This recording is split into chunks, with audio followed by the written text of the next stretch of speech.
Alright boys, today I want to talk about a woman's value so you guys can really measure and see, like, is the girl that I'm with valuable?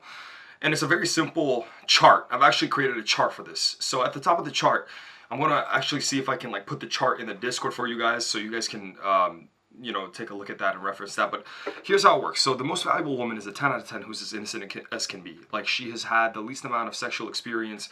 She doesn't have a lot of bodies, hasn't gone to the club. Like, all these things that make her super innocent, and she doesn't stress, and she has no anxiety about something that's happened in the past, no past traumas.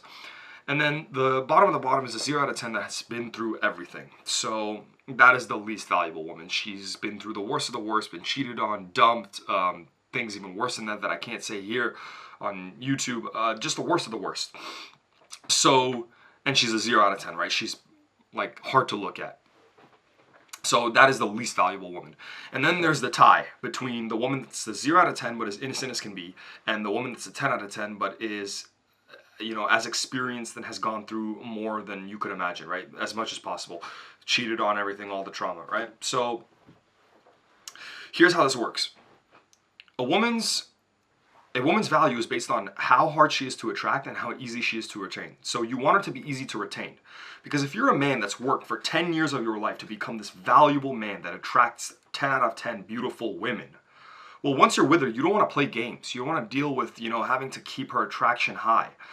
And the way you have a woman that is very easy to keep attracted is with a woman that hasn't had a SMV standard set. So let me give you an example. Let's say a girl is a 10 out of 10, but she's been with a guy in the past that has demonstrated high SMV. And this dude is a guy that, was able to manipulate her and play the game correctly, and her emotions were stimulated and all that. For you to get her to love you more than she loved that dude, you're going to have to stimulate her and have higher SMV than that dude at all times. That's the only way you're going to be more attractive than him. Meaning if he cheated on her all the time, what this means for you is you're going to have to cheat on her twice as much. You're going to have to one-up that dude for you to be more attractive than him, because remember, your attraction is based on how little you care. The less you care, the more attractive you are, right? It's like the less you care about something, well, that must mean it's way below you. So if a man cared less than you are showing care, well, she's always going to love that man more. So this is why you want a girl that's clean. If a girl's clean, well, there's no bar, no baseline that's been set. Perfect example of this is like the girls that have been through daddy issues. The reason why they can't find a man that they love is because they received attention from a man that didn't care about them, their dad. And now the only way they're going to find another man attractive is if they find a man that's more attractive than their dad. And how do you become more attractive than her dad that didn't care about her? Will you care even less? Because remember, the less you care, well, that must mean you have more options. Let's say you're with a 10 out of 10. The only reason why you wouldn't care about her and you wouldn't care to treat her right is because you have more options. You have girls just as pretty as her, if not even better, waiting for you, interested in you. So women subconsciously filter this way by seeing how much do you care. And then they can tell whether you are a man that has a lot of options, which is, again, the only options, we've talked about this before, options is the only thing that matters. Demonstrating options is the only thing that matters.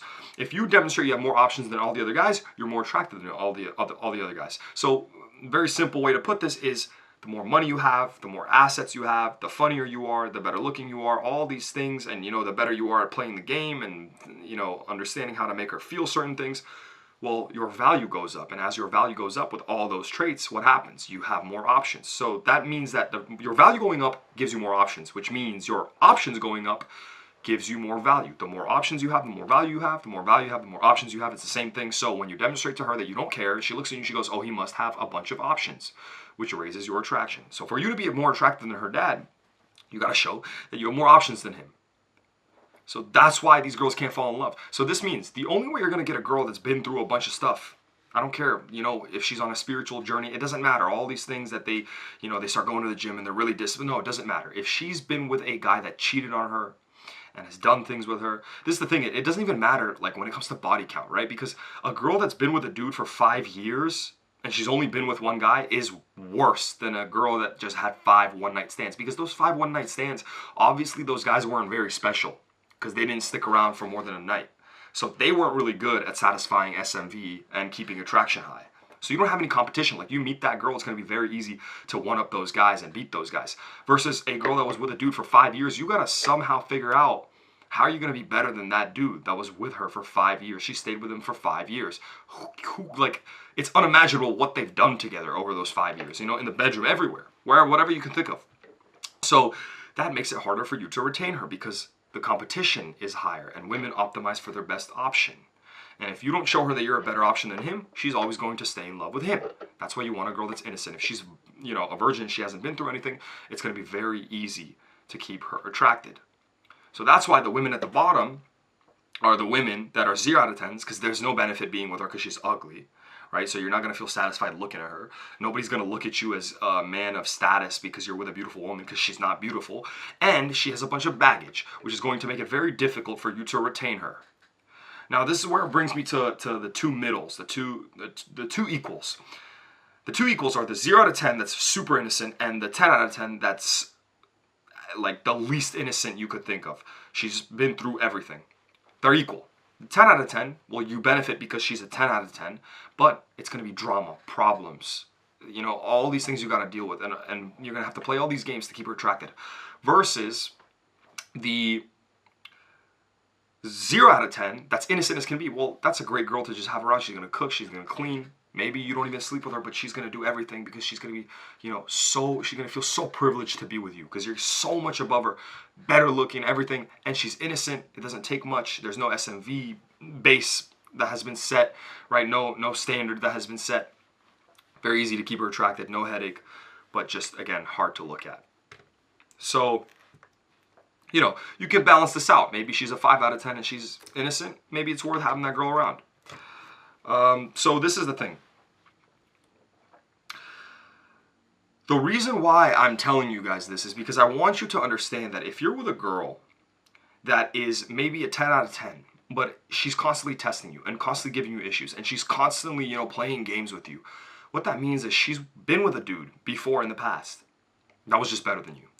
And you guys are really close. Like, you and that guy are super close. And maybe she's been with you for a few months and, you know, she's thinking about whether you're better than him or not. And you can tell based on how much she tests you. If a woman is testing you more and she's testing you constantly, that means that there's been a dude in the past where she really feels like he was better than you, and she really feels like you aren't her best option, and she's continuously testing, you know, going to the club, being maybe a little bit disrespectful here and there to see whether you are a man that is more attractive than him, whether you are a man that has more options, whether you are a better option for her. And you don't want to deal with this because, especially when you're young, you want to focus on your future, so money, retiring your parents, you know, building the life that you want for yourself. And you don't want to deal with all this stuff. You don't want to deal with all these tests. So, you know, for all you guys that want to be, you know, only with one woman, all you guys that want to be loyal to one woman, this becomes tricky. Now you got a woman that's testing you all the time. She's going to disrespect you. She's going to do things that she shouldn't be doing. You don't want to deal with this. Now, here's a bypass. Start talking to other girls. If you start talking to other girls, you're going to be instantly more attracted than the other dude, because I promise you that dude, even if he cheated, didn't proceed correctly after cheating, and also wasn't open about him cheating. Wasn't open. He probably got confronted, apologized, lied, somehow messed it up. Maybe that's why they're not even together. Or a serious issue is if he didn't apologize and she's with him, or she wanted to stay with him and he left her. That's a really big problem, because now you have a guy that she can't get over until she finds someone better, because that man never ever gave her a reason to feel like he wasn't the best, because he literally left her, cheated on her, all these things. And the way you bypass all of this and you become more attractive than that dude that's your competition is you just start talking to other girls. Talk to more girls, cheat on her more than that dude did. That's it. That's the only way. A lot of you guys don't want to do this. A lot of you guys don't want to be with multiple women. A lot of you guys want to focus on your business and you guys just want to have one girlfriend. This is why I'm telling you what you need to do is find a girl that's innocent, so you don't have to play these games. You don't have to play these tests. You have to pass these tests and you can just focus, focus, focus, focus. So measure. And you can measure and you can see, because this is the thing, you can't ask her what her body count is because she's going to lie. Okay? You're going to hear something, either something you don't want to hear, or she's just going to lie to you. And you'll never know if she's telling you the truth. So the only way you can tell is how hard is she to keep attracted. That's it. If you are a man that has been, let's say you're a man that's for 10 years, you built your status, money, career, you're good looking, you're in shape, you've done all these things. That's the work that you did to attract the 10 out of 10 that's innocent. That's it. The work has been done. You don't want to work anymore. It's like imagine you worked all those years for a Ferrari. Once you have the Ferrari, you don't want to deal with the maintenance. You don't want to have to take it to the shop all the time. You want it to run. You worked and you built a business so you were able to buy the car one day. After you buy the car, you don't want any issues. That's how you got to look at the 10 out of 10 with no history. You've worked to be able to access that 10 out of 10 because only a man of status and of that value, of that level, can access that 10 out of 10. And then after that, the retention, because that's attraction, the retention, you want it to be seamless, easy. You don't want to have to maintain it. You don't want to have to constantly, deal with it. And that's why the innocence is so valuable. So, and it's tricky because it's not always about body count because like I said earlier, maybe she's been with 10 one-night stands. That's not as bad as maybe if she was with one guy for 10 years because that dude is going to be a lot more of a problem. Now, here's the thing. If she has a higher body count, of course, that's also an issue because let's say it's a girl that has a body count of like, let's say 60. What are the chances you're going to be better than all 60 of those dudes? That's the issue with body count. Is like, remember, for her to fall in love, you have to be her best option. You have to be better than all the guys in her past or else she's always going to think about her ex. So it's going to be a lot harder to be better than 60 guys versus one guy or two guys in her past, right? Because what are the chances out of those 60 dudes you are the best? Very low. This is why girls with a higher body count have more trouble finding love. That doesn't mean they can't love. A girl with a body count of 60 can love a man just as much as a virgin can. The difference is that it's going to take a lot more for that girl with 60 bodies to fall in love. Because the next dude needs to beat all those 60 dudes. Versus if she's a virgin, there's no standard that has been set. So that's what it is. Once you have access to the Ferrari, you no longer want to maintain the Ferrari. It's like the Ferrari's there and it's ready to go whenever you want it to go, and that's it. And there's no waiting for it to, be at the shop for 5 days and all that crap. You don't want to deal with that. That's how you got to look at it. So that's the value of a woman. How innocent she is and how good looking she is. 1 through 10. 10 out of 10 and innocent as can be, that is what you want. And innocence comes down to specifically those intimate experiences. Like it could also have to do with, like, let's say if she's a girl that's really career oriented and she stresses a lot. You don't really want that either because she's definitely seen things that maybe she shouldn't see or she shouldn't deal with. Or, maybe she's now, because of that, she's an anxious person and she's stressful. But for the most part, it's mainly just specific to intimacy. You don't want a woman that's really experienced in intimacy. You want a woman that's very inexperienced when it comes to intimacy. And that's the value of a woman.